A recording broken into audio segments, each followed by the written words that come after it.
یہ لو میری سنت، یہ لو میرا قرآن، یہ لو میری سنت۔ الحمدللہ وکفا وسلام علی عباده الذین اصطفى، اللہم صل علی سیدنا محمد وعلی آل سیدنا مولانا محمد وبارک وسلم۔ گندم کی روٹی اور سرکار دو عالم صلی اللہ علیہ وسلم حضرت ابو ہریرہ رضی اللہ تعالیٰ عنہ سے روایت ہے کہ آپ صلی اللہ علیہ وسلم اور آپ صلی اللہ علیہ وسلم کے اہل و عیال کو مسلسل 3 دن گندم کی روٹی کھانے کی نوبت نہیں آئی، یہاں تک کہ دنیا سے چل بسے۔ بخاری شریف جلد 2۔ گندم اس زمانہ میں جو سے زیادہ مہنگی تھی، اس لیے روزانہ اس کے پکنے کی نوبت نہیں آتی تھی، عموماً جو کی روٹی پکا کرتی تھی۔ ترمذی شریف اور بخاری شریف جلد 2 میں ہے، حضرت انس رضی اللہ تعالیٰ عنہ سے روایت کہ آپ صلی اللہ علیہ وسلم نے کبھی چپاتی نہیں کھائی۔ اور دوسری روایت میں آتا ہے، حضرت انس رضی اللہ تعالیٰ عنہ کی روایت ہے کہ آپ صلی اللہ علیہ وسلم اس دنیا سے وفات پا گئے مگر چپاتی آپ صلی اللہ علیہ وسلم نے نہیں کھائی۔ گو کہ چپاتی آپ صلی اللہ علیہ وسلم نے نہیں کھائی۔ آپ صلی اللہ علیہ وسلم کا کھانا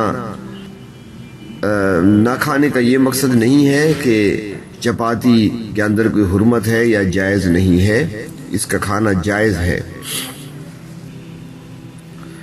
حضرت سہیل بن سعد رضی اللہ تعالیٰ عنہ سے کسی نے پوچھا کہ حضور اقدس صلی اللہ علیہ وسلم نے کبھی سفید میدہ کی روٹی بھی کھائی ہے؟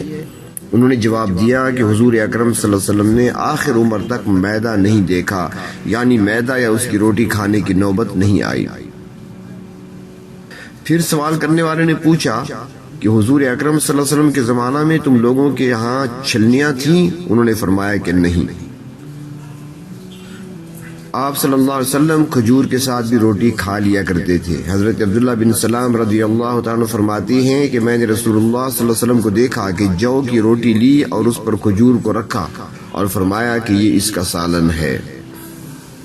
گوشت کے ساتھ بھی روٹی تناول فرمائی گئی۔ حضرت عبداللہ بن عباس رضی اللہ تعالیٰ عنہ سے روایت ہے کہ آپ صلی اللہ علیہ وسلم نے گوشت روٹی کھایا ہے۔ طحاوی شریف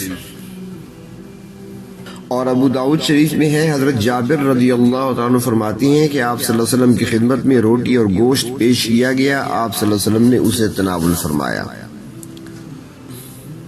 علامہ ابن قیم رحمۃ اللہ علیہ نے لکھا ہے کہ آپ صلی اللہ علیہ وسلم نے روٹی کو چربی، گھی، سرکے کے ساتھ اور زیتون کے ساتھ تناول فرمایا ہے۔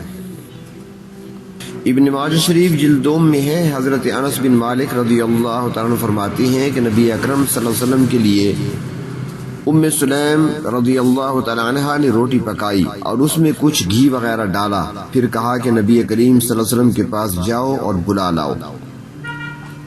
حضرت انس نے کہا کہ میں گیا اور کہا میری والدہ آپ صلی اللہ علیہ وسلم کو بلاتی ہیں، چنانچہ آپ صلی اللہ علیہ وسلم کھڑے ہوئے اور جو صحابہ آپ صلی اللہ علیہ وسلم کے پاس تھے ان سے کہا کہ چلو کھڑے ہو جاؤ۔ میں پہلے گیا اور والدہ کو بتایا کہ پوری جماعت آ رہی ہے۔ آپ صلی اللہ علیہ وسلم تشریف لائے اور فرمایا کہ جو پکایا ہے لاؤ۔ ام سلیم رضی اللہ تعالیٰ عنہ نے کہا میں نے صرف آپ صلی اللہ علیہ وسلم کے لیے پکایا ہے، چنانچہ 10 کی جماعت کو بلایا گیا، میں 10 کو بلاتا رہا، چنانچہ سب نے کھایا اور سیراب ہو گئے اور وہ 80 آدمی تھے۔ یہ آپ صلی اللہ علیہ وسلم کا معجزہ تھا کہ اتنے کم کھانے میں 80 آدمیوں نے کھا لیا۔ اس قسم کے بہت سے واقعات میں آپ صلی اللہ علیہ وسلم کا اس طرح کا معجزہ واقع ہوا ہے۔ سبزیوں میں سے آپ صلی اللہ علیہ وسلم کو کدو زیادہ پسند تھا۔ حضرت جابر بن طارق رضی اللہ تعالیٰ عنہ فرماتے ہیں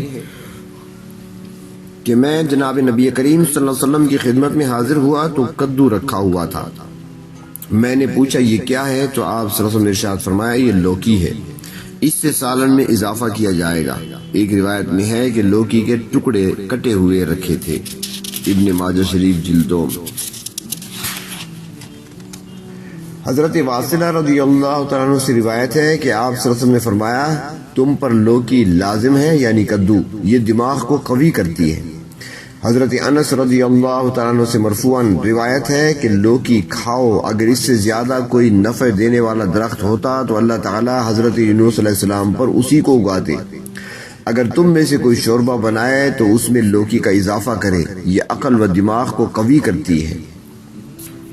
حضرت یونس علیہ السلام جب مچھلی کے پیٹ سے باہر آئے تھے تو اس وقت اللہ رب العزت نے ان کے اوپر کدو کی بیل وہاں پر اگا دی تھی، اس لیے فرمایا گیا کہ اگر اس سے بہتر کوئی اور درخت ہوتا تو اللہ تعالیٰ حضرت یونس علیہ السلام پر اسی درخت کو اگاتے۔ اور مولا علی قاری رحمۃ اللہ علیہ نے لکھا ہے کہ اس سے عقل کی زیادتی ہوتی ہے، اس میں ایسی خوبی ہے کہ اللہ تعالیٰ نے حضرت یونس علیہ السلام کی پرورش اسی درخت کی بیل کے نیچے کی۔ نیز اس حدیث سے معلوم ہوا کہ اپنے سے کمتر کی بھی دعوت قبول کرنی چاہیے اور کسی قسم کا عار محسوس نہیں کرنا چاہیے، کیونکہ نبی کریم صلی اللہ علیہ وسلم کی دعوت ایک درزی نے کی تو آپ نے اسے قبول فرما لیا۔ اور بعض نے لکھا ہے کہ کدو کے اندر یہ تاثیر بھی ہے کہ یہ نگاہ کو تیز کرتا ہے، دماغ کو تر رکھتا ہے اور دل کو نرم کرتا ہے۔